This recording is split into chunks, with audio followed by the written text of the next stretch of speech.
Every Sunday, when I was little, we used to go to Grandma Bessie's for dinner. My family and also Uncle Buddy and Aunt Tussie as well, my father's brother. We showed up every Sunday for Grandma Bessie's Italian meal. For dinner, she served obviously spaghetti and meatballs, but for dessert, chocolate pudding cake, excuse me. Which we shall do another day. We're adding several cups of Italian breadcrumbs in here. She seasoned her food, folks, really good, and she always had the long spaghetti. My cousin Shirley Ann was always there too, so I had somebody sort of to talk to, when I was little. She lived in an apartment her whole life. She never bought a house. I never knew why, but she had to have a reason. Who knows what the reason was? I'm adding in garlic powder. I'm now going to add in a little bit of oregano. It's going to really make it good. A bit of oregano. A dash of palm cheese. A little bit of palm cheese. You don't have to add a lot in, just a little bit. So she flavored her food up in 1 egg. Yeah, I always talk about Grandma Elizabeth when she cooked, but Grandma Bessie was a very good cook also. She really specialized in really Italian food. Now, I don't know how she learned how to make it. I assume from her mother-in-law because she was born in Russia. She was Russian descent. So we're going to mix this up really good. Now what I want to start doing now is I'm going to start forming them into meatballs. Now, in those days people used to cook the meatballs right on the stove, but we're going to put these in the oven. Because I think they taste a lot better. We're going to let them go for maybe 20 minutes or so, so they're nice and cooked inside. You want to make sure they're completely done through. There's nothing worse than eating a meatball half cooked. It's raw inside. It tastes not too good. We'll keep rolling them up because this is what Grandma Bessie did. She, like I said, she lived in a garden apartment with my great-grandmother, Bubba and Bernard. And their whole lives, they lived in this place called Stuyvesant Village in Union. Garlic powder on it because Grandma Bessie seasoned her food. Her food was absolutely fantastic, and I still remember those Sunday nights like it was yesterday. Let's pop this in the oven at least 25 minutes. Put a little bit of oil on the bottom of your pan. Sometimes it will stick even with the oil in it, folks. You can't help it. It just happens. Grandma probably cooked with olive oil as my guess. Grandma Bessie. Now I have to really talk about both my grandmas because it's only fair. They both were very good cooks, but they took different styles. Okay.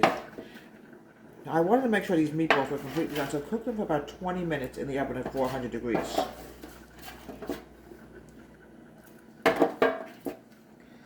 Okay, now, the next thing I'm going to do is I'm going to season the meatballs. I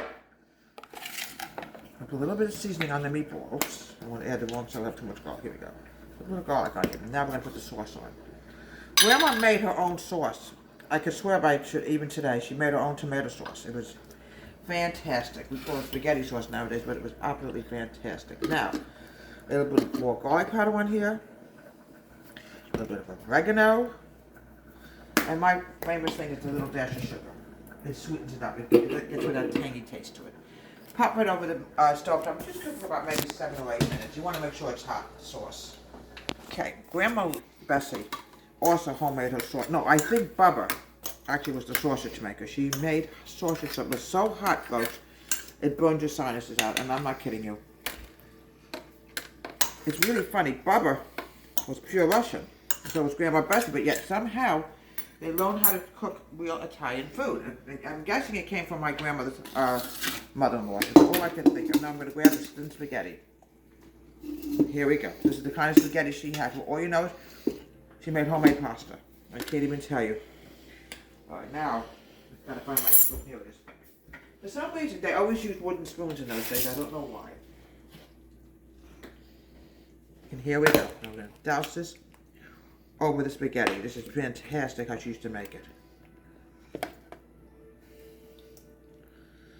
All that sauce. And I tell you, folks, I bet you it was homemade. Oh.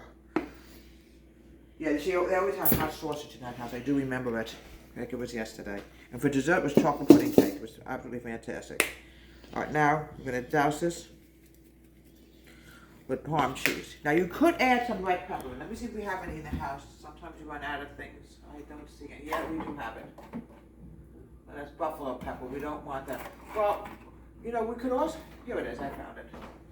I got it. So be a minute. You can put a little bit of red pepper on this. It'll be fantastic.